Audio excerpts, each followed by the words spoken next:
आदाब, नमस्कार। आज मैं आप सबके साथ साझा करूंगा। नमस्कार, आदाब, आप सबका बहुत बहुत स्वागत। और ये अदिति महेश्वरी जी की दरख्वास्त थी कि आज एक शाम आप लोगों के साथ गालिब पर गुजारी जाए। तो ये लॉकडाउन के दिन हैं और ऐसा ही एक वक्त गालिब की ज़िंदगी में भी आया था, और वो वक्त था हिंदुस्तान की पहली जंग आज़ादी, यानी 1857 का वो दौर जब दिल्ली पर हमला हुआ था और उसके बाद पूरा दिल्ली ऑलमोस्ट बंद हो गया था। और उसी की वजह से गालिब खुद अपनी हवेली में कैद थे, और वो कैद जाहिर है उन्होंने अपने ऊपर खुद डाली थी। उस वक्त कोई जा भी नहीं जा सकते थे। मैं सलीम आरिफ, रश्मि जी का सवाल किन से रूबरू हूँ।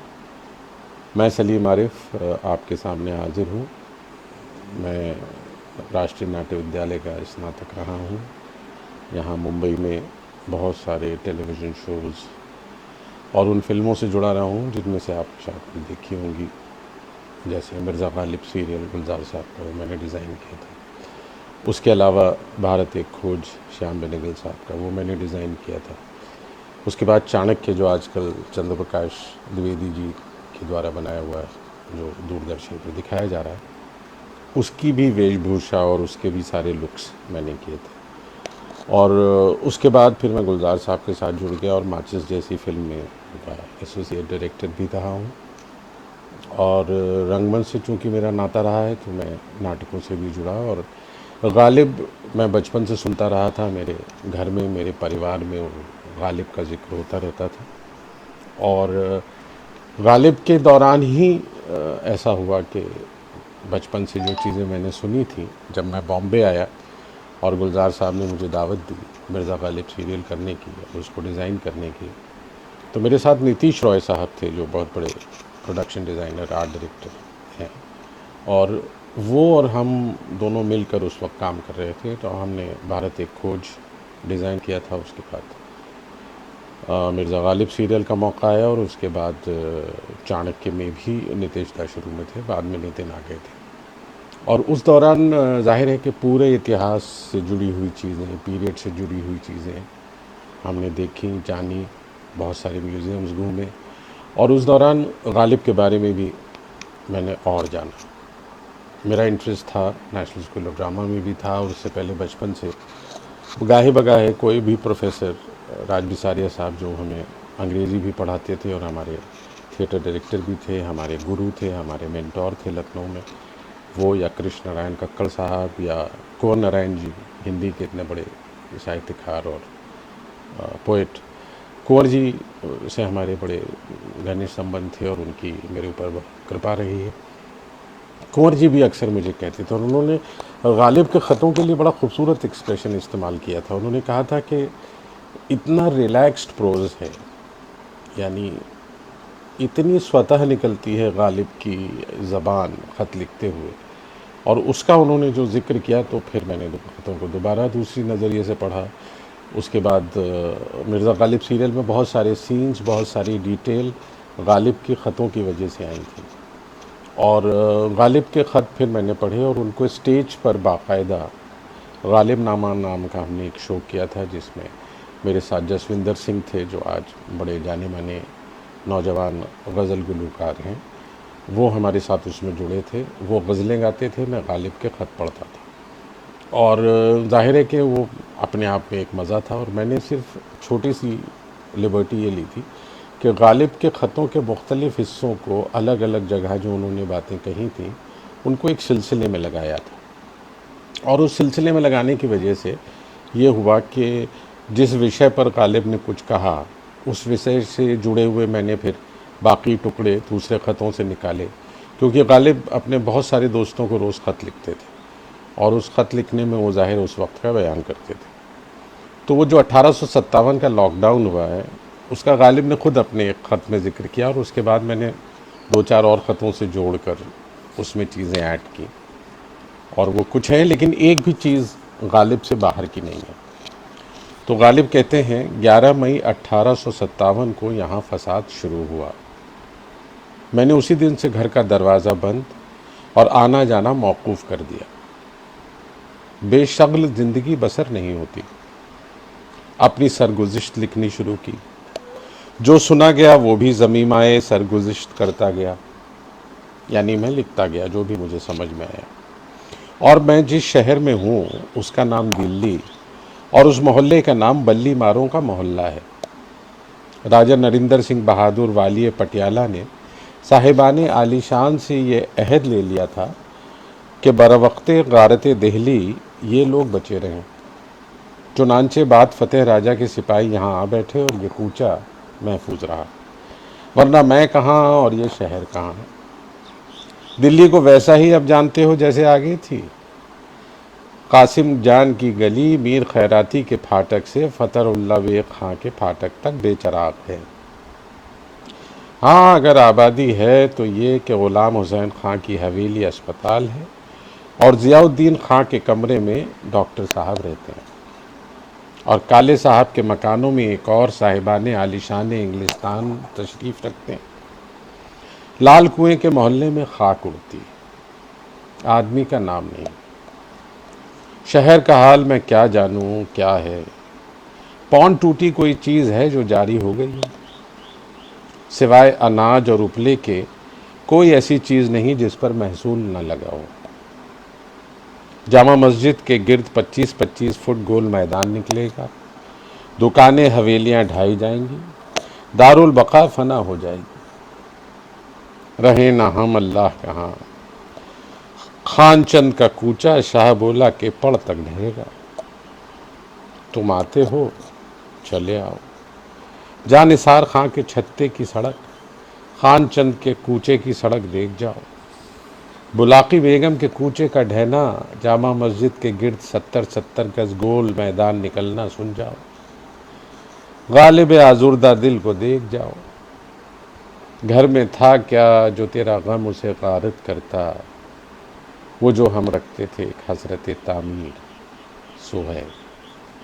तो गालिब की ये ख़त मैंने जमा की और उस पर शो किया। और लॉकडाउन में उस वक्त आप में से जो लोग पुरानी दिल्ली से वाकिफ़ हैं और वहाँ की गली और कूचों को जानते हैं, तो ये सारे मोहल्लों के नाम सुनकर वो पूरा नक्शा आपके सामने आ गया होगा। और गालिब चूँकि क़ैद में थे और उनकी तबीयत भी ठीक नहीं रहती थी और उनके नौकर थे, और जैसा उन्होंने ज़िक्र किया है कि महाराजा पटियाला को ये अंग्रेज़ों की तरफ से फैसिलिटी मिल गई थी कि उनके 3 हकीम गालिब के पड़ोस में रहते थे और उन्होंने उनसे ये कहलवाया था कि जब तक वो वहाँ हैं उन पर कोई आँच ना आए। तो उनके महाराजा पटियाला के जो सिपाही थे वो आके पहरा देने लगे थे और अंग्रेज़ों ने भी उस गली की तरफ जाना बंद कर दिया था। और यही वजह है कि गालिब बच पाए और उनकी हवेली बच पाई उस वक्त, वरना बहुत सारी लूट मार उस दौर में हुई थी, क्योंकि उसमें जो सिपाही थे उनके साथ बहुत सारे दंगइये बलवइये फालतू लोग भी जमा हुए थे जिन्होंने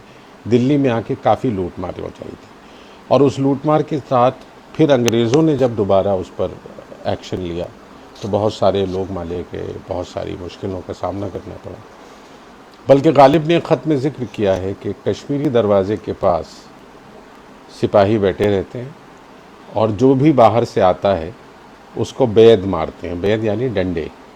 तो ये डंडे मारने की परंपरा बहुत पुरानी है हमारे यहाँ। ख़ासतौर जैसे लोग जो लॉकडाउन में घूम रहे हों और आजकल उनको डंडे मारे जा रहे हैं, तो आप इस पर ताज्जुब ना करें, क्योंकि ये अंग्रेज़ों के पहले से ये दौर चला आ रहा है। तो सिपाही वहाँ बैठते थे और जो भी आलतू फालतू आदमी घूमता नज़र आता था उसको बैद पढ़ते थे, थाने ले जाके फिर उनको बंद कर दिया जाता था 6 दिन के लिए और उसके बाद उनको छोड़ा जाता था।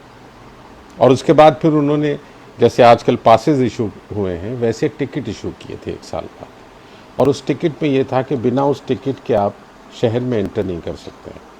तो जो शाहजहाबाद थे, जो 7 दरवाज़े दिल्ली में आप जानते हैं, कश्मीरी गेट, दिल्ली गेट, मोरी गेट, अजमेरी गेट और तुर्कमान गेट, ये सारे दरवाज़े जिनके नाम आप सुनते हैं, दिल्ली पुरानी दिल्ली इसके अंदर थी और किला उसी के साथ जुड़ा हुआ था। और बीच में एक नहर थी जहाँ आज चांदनी चौक की सड़क है, तो वो नहर वहाँ की ख़ास पहचान थी और वो फसील से सीधा सड़क जाती थी फतेहपुरी मस्जिद तक, जो आज भी जाती है, लेकिन वो नहर अंग्रेज़ों ने बाद में पटवा दी।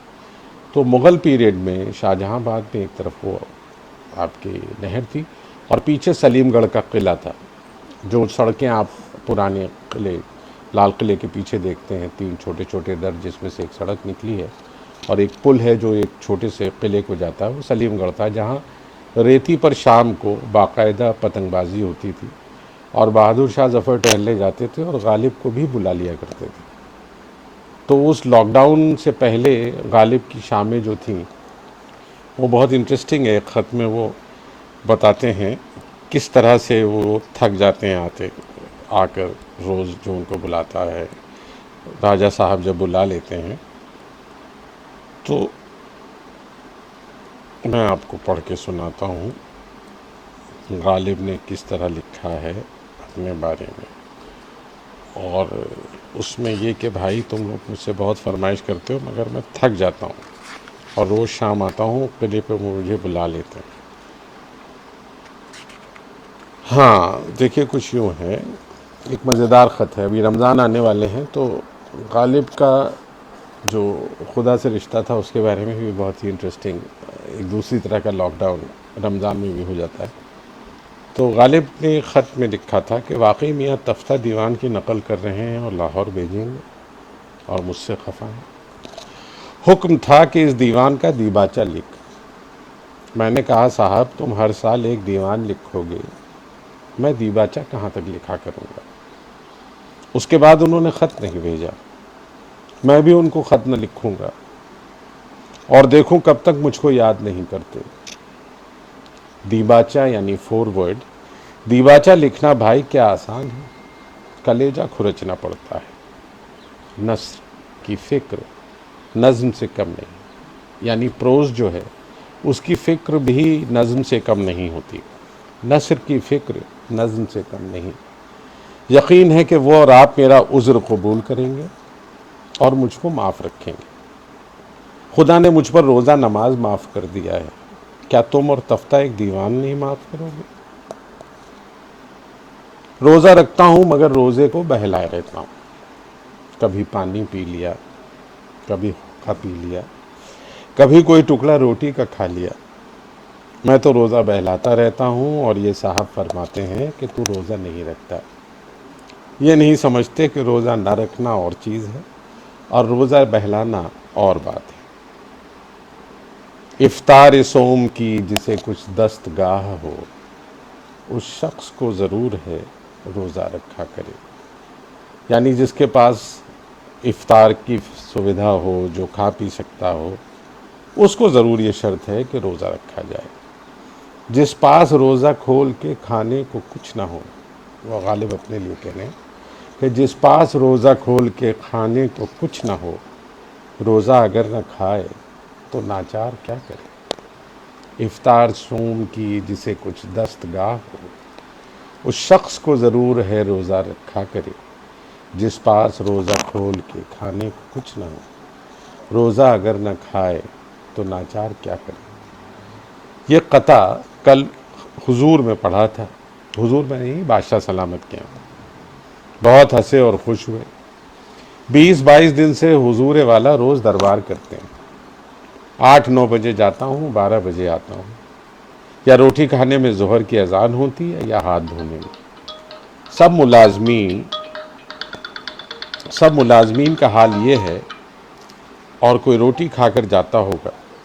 सब मुलाजमीन का हाल यही है और कोई रोटी खाकर जाता होगा। मुझसे बात खाना खाने के चला नहीं जाता। ये जो कुछ था सो था।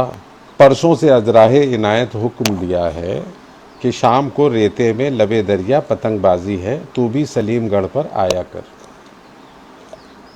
यानी ऐसा कहा था कि अब उनको हुक्म हुआ कि क्योंकि गालिब उनके लिए लिख रहे थे, सवाने उम्री उनके ख़ानदान का पूरा इतिहास गालिब कर रहे थे और वहाँ से उनको ये असाइनमेंट मिला था कोर्ट की तरफ से, तो उनको थोड़ा सा उसके लिए वजीफ़ा भी मिलता था, पैसे भी मिलते थे उस काम के।